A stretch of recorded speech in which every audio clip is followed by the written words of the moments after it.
If you are caring for someone with dementia, your days are already consumed by managing behavioral challenges. You are tracking wandering paths, de-escalating agitation, and bracing for the confusion that rolls in with sundowning. At the same time, standard medical advice tells us that rigorous physical exercise is a mandatory requirement for aging adults to maintain their longevity and overall health. But the physiological reality of Alzheimer's disease complicates that standard advice. Sticky plaques and tangles are actively destroying neurons in the patient's brain, physically breaking down their coordination, balance, and spatial awareness. This creates a direct conflict. The neurological ideal of a rigorous, heart-pumping workout collides with the caregiver's harsh reality. Pushing a dementia patient too hard often backfires, resulting in increased fall risk, deep confusion, severe fatigue, and immediate agitation. This leaves caregivers trying to solve a difficult equation.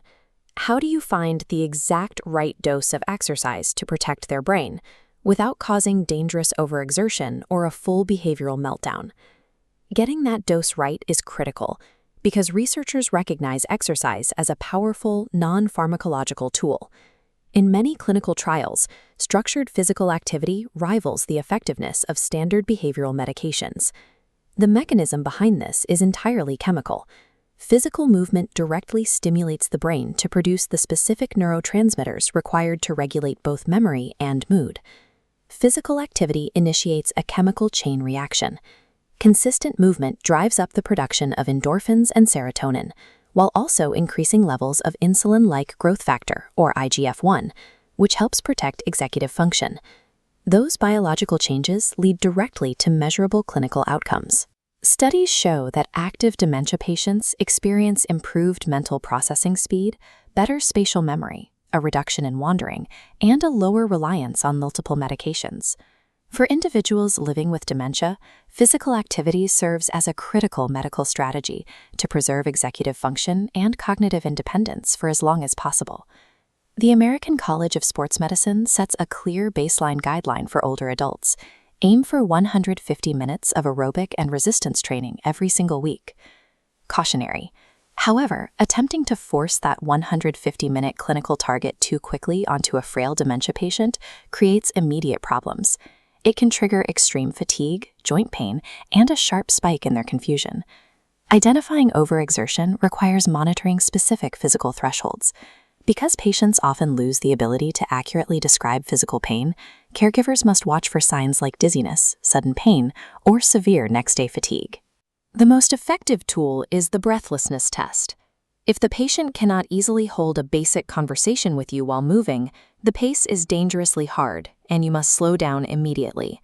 Pushing past a patient's cognitive or physical limit completely negates the neurological benefits of the activity. It turns a helpful neuroprotective intervention into a severe injury risk. To safely capture the benefits of movement, you must scale the activity to the patient's current stage. This matrix categorical statuses: ambulatory, assisted, and non-ambulatory. Looking at the ambulatory tier, the highest value option is combo activities, like Tai Chi or dancing. The clinical outcome here is significant. Combo activities merge cardiovascular effort with active balance training. This dual demand heavily stimulates neural pathways and maximizes neuroplasticity. The trade-off is logistical. These activities require high caregiver supervision, travel to specific facilities, and carry a risk of disorienting the patient if the environment is crowded or noisy. A highly effective, lower-friction alternative for ambulatory patients is incidental functional movement. This means integrating exercise into chores, like raking leaves, folding laundry, or walking the dog. Functional chores yield moderate physical benefits and provide the patient with a profound sense of accomplishment.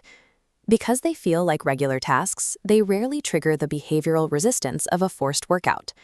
The trade-off is mental bandwidth.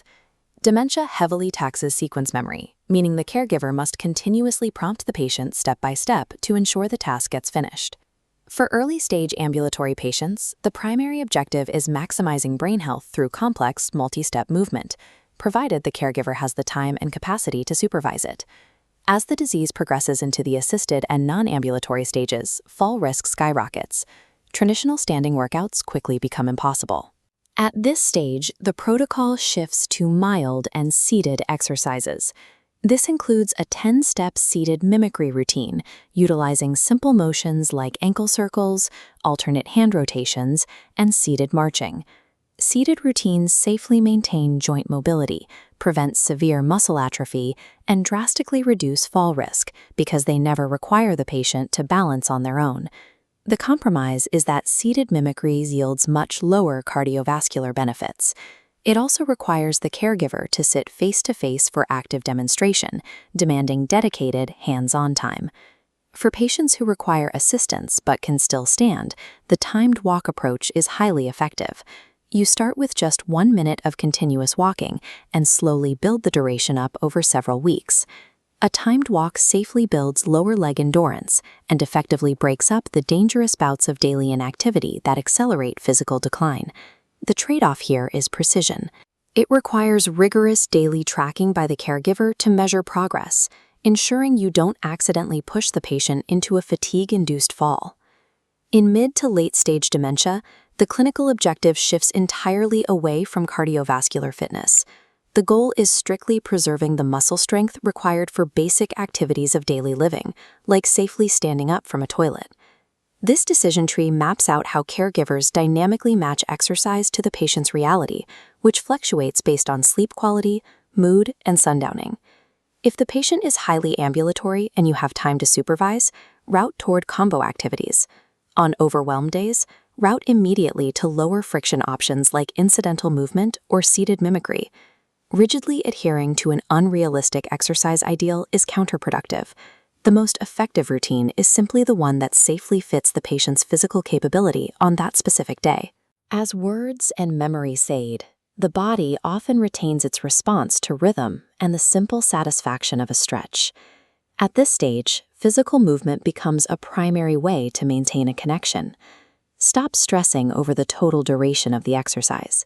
Instead, focus entirely on consistency and connection.